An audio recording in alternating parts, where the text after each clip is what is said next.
I really want to get after it, and I had one of those days where it was a scheduled sparring day, and we had guys come on from all over the place. We're meeting in a place, getting everything together, and I felt like I needed to get those sparring rounds in that day. And you know, I woke up that day and I knew my body wasn't feeling great. I wasn't ready. You know, I was feeling a little flat. But you know, just trying to push through and grind it out, I think cost me. I was in there, I was tired, and the injury, you know, it happened in a freak situation, a weird scramble.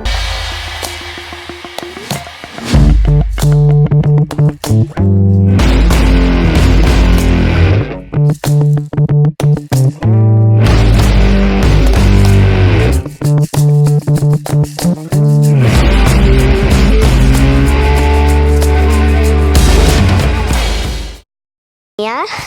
And how old are you? 7. What grade are you in? First, and I'm going into second. And how old are you, young lady? What's your name? She's 2. What's your name? Mia? No, she thinks her name is my name. It's Millie. Dad does. He kicks people's butts. My name is Adli Edwards. I'm 29 years old.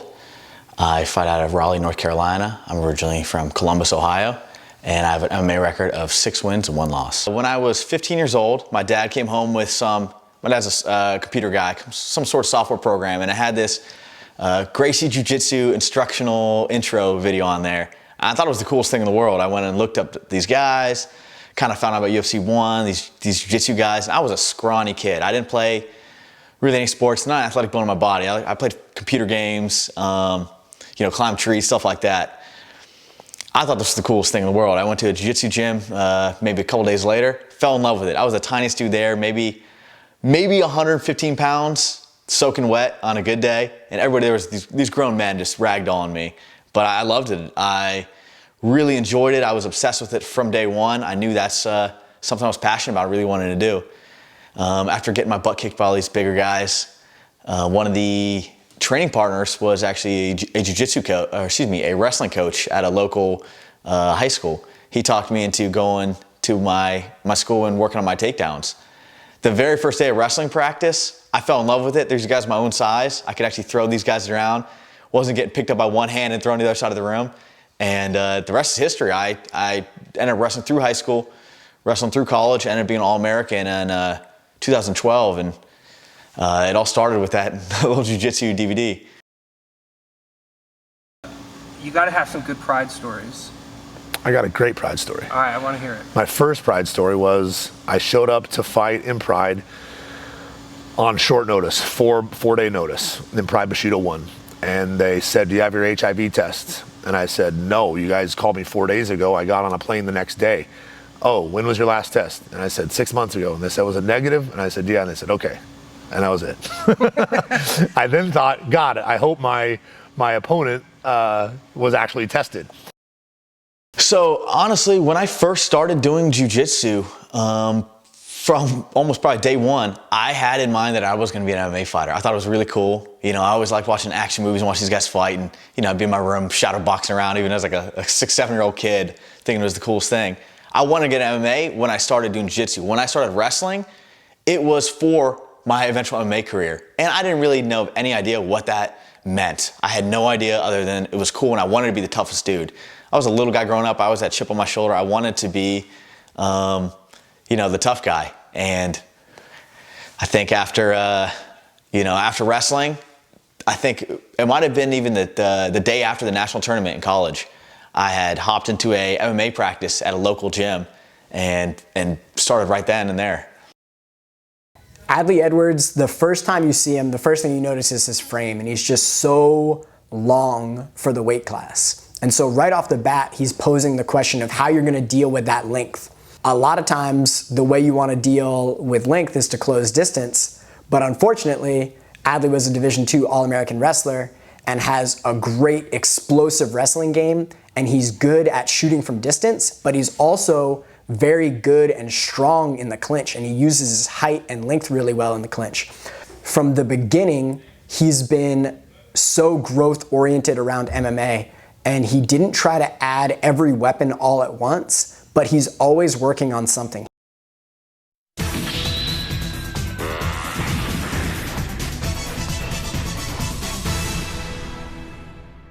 Pride Bushido 1, Pride Bushido 1, they called me to fight at one, their weight class was 183. And we accepted the fight on 4 days notice. And I flew there, and when we get there, we're at 183, and they tell me, hey, your opponent's a little smaller, we need you to make 181. So I was like, oh, okay, and I'm not in shape at all. I wasn't prepared to fight. I was building a gym at the time. So I cut the 2 pounds, and then when I cut the 2 pounds, they came back and asked me again, hey, can you make 179? And I was like, man, this is tough. I'm not, I haven't been eating clean, so it's not coming out of me clean. So I went and I cut that, and they came to me again, and they said, hey, we need you to make, and I forget what it was 176 or something. And my brother said, okay, hey, we're gonna need some sort of compensation for him to make that weight. And they said, okay, do you want Chris to win the fight? And I looked at my brother, I was like, man, I knew they did that shit over here. And we're like, no, we'll take care of that. But that's how I ended up with a 4-fight contract. Right after the national tournament, my senior year in college, I ended up walking into a MMA gym in my hometown called Buckeye MMA, coached by head coach Josh Williams. This dude was an OG, especially in the area. Really, I coached most of the guys in the MMA scene in Central Ohio.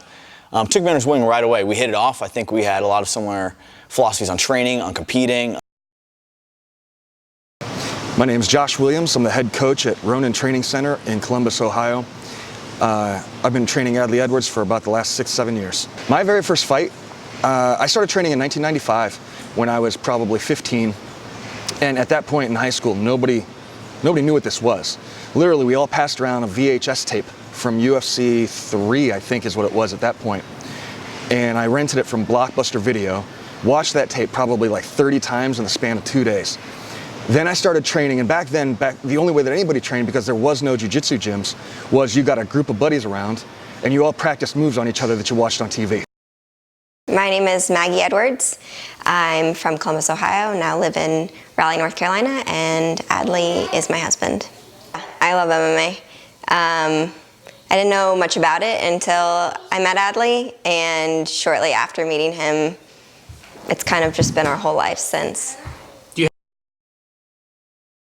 I'm Johnny Bedford. MMA record is a lot.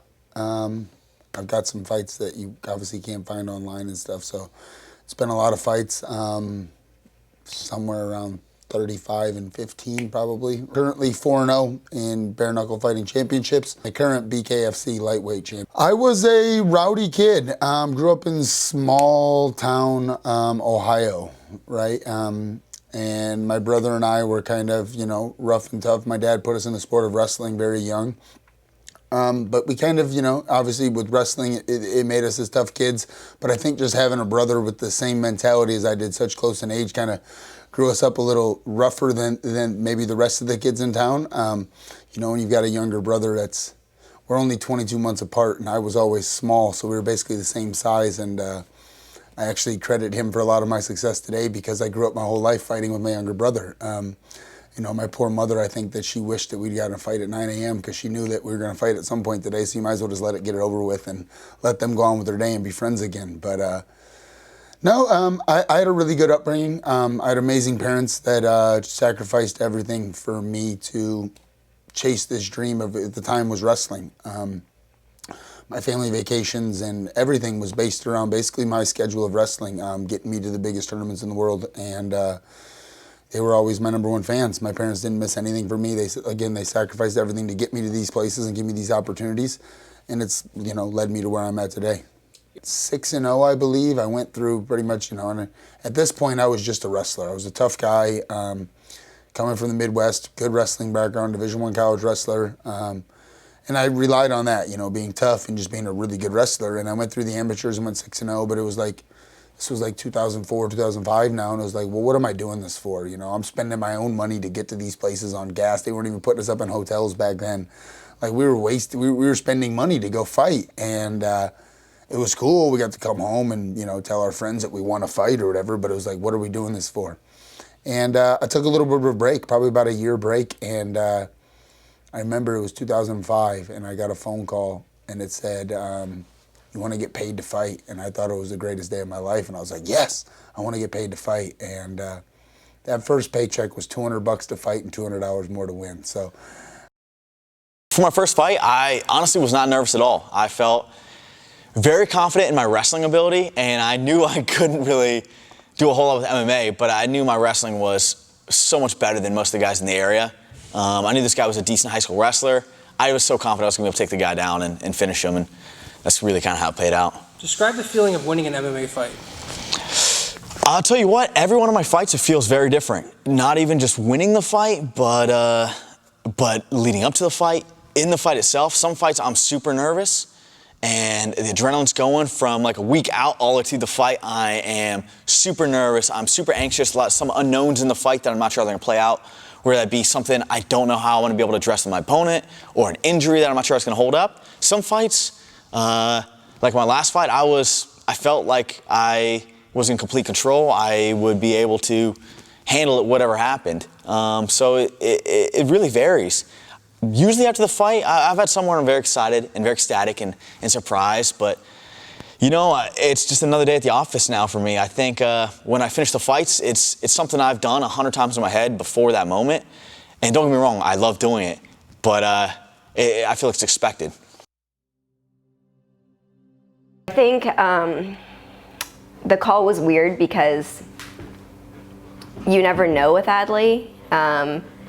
He had mentioned something had happened, but he wanted to wait till he got home. I think he was around people.